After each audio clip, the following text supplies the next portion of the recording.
Hello and welcome to this video.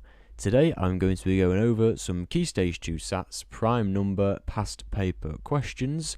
If you do find this video useful, then please feel free to leave a like and subscribe to the channel so you don't miss any upcoming videos. Thanks very much and I hope you enjoy it. Okay, let's have a look at these first two questions then. The question at the top says, here is a list of 5 numbers. 2, 3, 4, 5 and 6. We need to write down the numbers from the list that are prime numbers. Now remember, a prime number is a number with only 2 factors, itself and 1. So in other words, prime numbers can only be divided by themselves and 1 without leaving a remainder. Now we know that 4 and 6 are not prime because 2 is a factor of both of them. However, 2 itself is a prime number because its only factors are itself and 1.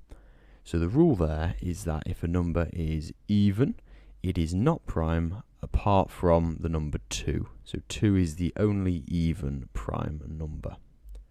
Now 3 and 5 also follow the same rule as 2, so 3 and 5 are also prime because you can't fit any other numbers into 3 and 5 apart from themselves and 1.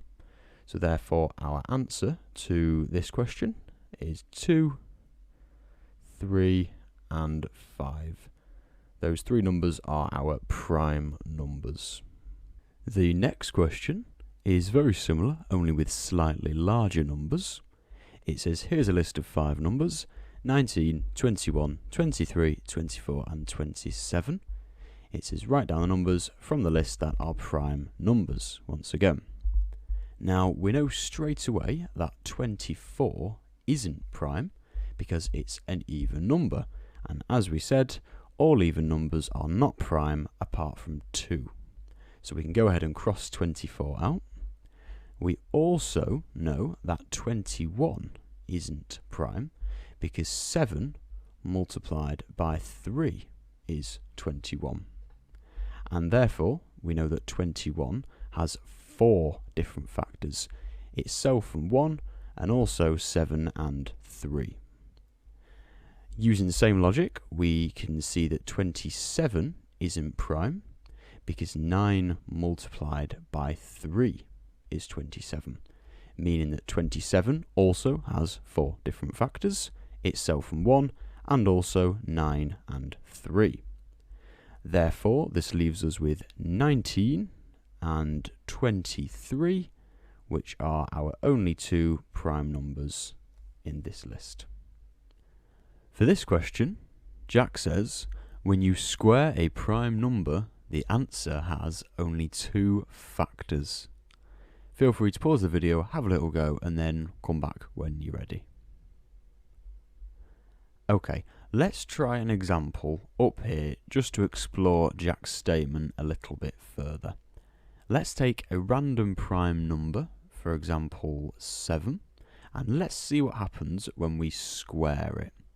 Now 7 squared, or 7 multiplied by itself, gives us an answer of 49, and 49 is the square number here.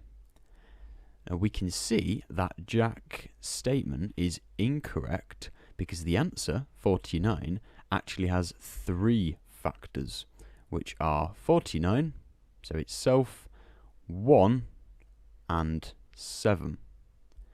Therefore, Jack's wrong because he said the answer would only have 2 factors, but we've just proven that the answer has 3 factors. Now you can try this yourself with any other prime number and you'll find exactly the same thing. So for example, if we try the number 11, 11 squared, or 11 multiplied by 11, gives an answer of 121. And 121 also has 3 factors, which are 121, 1, and 11. And so as a result, for our answer, we can say the following. We can say that Jack is incorrect because if you square a prime number, the answer will have 3 factors. 1, the prime number, and the square of the prime. So I've put one more example in blue at the bottom, which says, for example, 3 is a prime number, 3 squared is 9, and the factors of 9 are 1, 3, which is the prime number, and 9, which is the square of the prime. This next question asks us to circle the prime number. The numbers given are 95, 89, and 87. It then says, explain how you know the other numbers are not prime. So the number that we need to circle, first of all, is 89. Now, let's explain why 89 is prime and 95 and 87 are not prime. So 95 isn't prime because it's divisible by 5 and 19. And where it says divisible, it just means that 5 and 19 are factors of 95, so they fit into 95 without leaving a remainder. And a little trick for this part of the question is to recognise that because 95 ends in 5, it must be a part of the 5 times tables, which makes it nice and easy to spot 5 as a factor. So we know that 95 is not prime. Now the next one's slightly tricky to spot, but we can say that 87 isn't prime also because it's divisible by 3 and 29. Now for this one, you can recognise that 9 is in the 3 times tables, and 9 multiplied by 10 is 90, which means 90 is also in the 3 times tables. If we then subtract 3 from 90, that gives us our 87, which means 87 is once again in the 3 times tables. So that's how we get 3 and 29 as factors. 3 multiplied by 29 gives 87, which makes 87 not prime. Therefore, 89 is the prime number, and that is the one we circle. This question says, here are 5 numbers, 2, 3, 4, 5 and 6. Write each number on the correct cards. The number 2 has been written on the correct cards for you. So we've got 2, which is in the prime numbers and the factors of 12 section at the bottom, and we need to place these other 4 numbers at the top onto those cards too. So firstly, let's think about the number 3. 3 is prime, as its only factors are itself and 1. And 3 is also a factor of 12 and 15, as 3 multiplied by 4 is 12, and 3 multiplied by 5 is 15. Therefore, 3 can be written on all of the cards. So we'll go ahead and do that. Now next, 4 is not prime because it's even, which means 2 is a factor. It's also not a factor of 15. However, 4 does fit into 12 3 times. So we can write 4 on the middle card as it's a factor of 12. Next number is 5. Now 5 is prime and is also a factor of 15, as 5 multiplied by 3 is 15. However, it isn't a factor of 12, and so 5 can be written in the prime number section and also the factors of 15 section. Now finally, 6 isn't prime because, like 4, it's even, and it also won't divide equally into 15. However, it does go into 12 twice, so we can write 6 on the middle card. This question says a square number and a prime number have a total of 22. What are the 2 numbers? Now, to answer this, I think it's easiest to make a short list of both the square numbers and prime numbers below 22. So we'll put those up there, and it can be useful to remember these just because they do come up quite a lot. Now we can see from these two lists that to make 22 we need to add 9, which is our square number, and 13, which is our prime number. And we can go ahead and pop those in the boxes, and there we go, we're done. 9 plus 13 equals 22. The penultimate question that we're going to answer today says, write each number in its correct place on the diagram.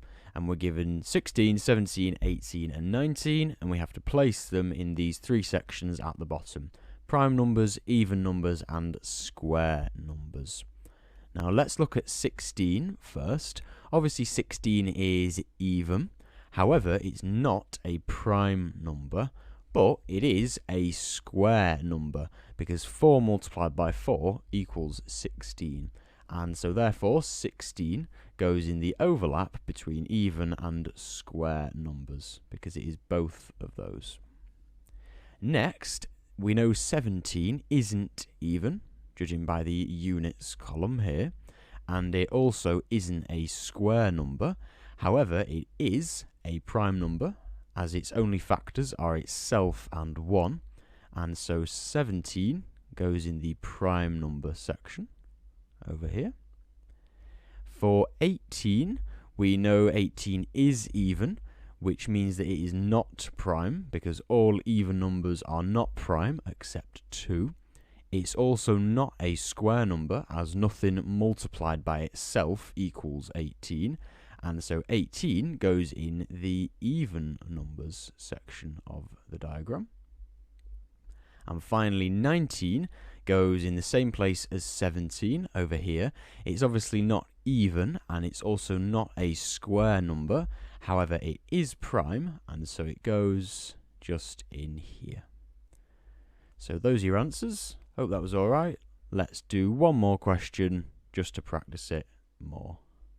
This final question says, Emma thinks of two prime numbers. She adds the two numbers together. Her answer is 36. Write all the possible pairs of prime numbers Emma could be thinking of. Now, the easiest way to do this question is to once again make a short list of all the prime numbers smaller than 36. And I'll put these up here on the right.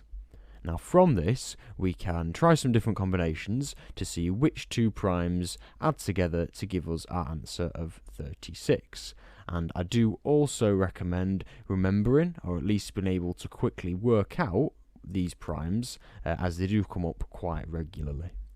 Now we can see by looking at these numbers that there are 4 different pairs that add to give 36, and they are 5 and 31, 7 and 29, 13 and 23, and 17 and 19.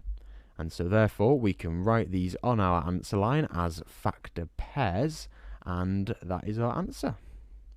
Thank you very much for watching, and I hope to see you in the next video.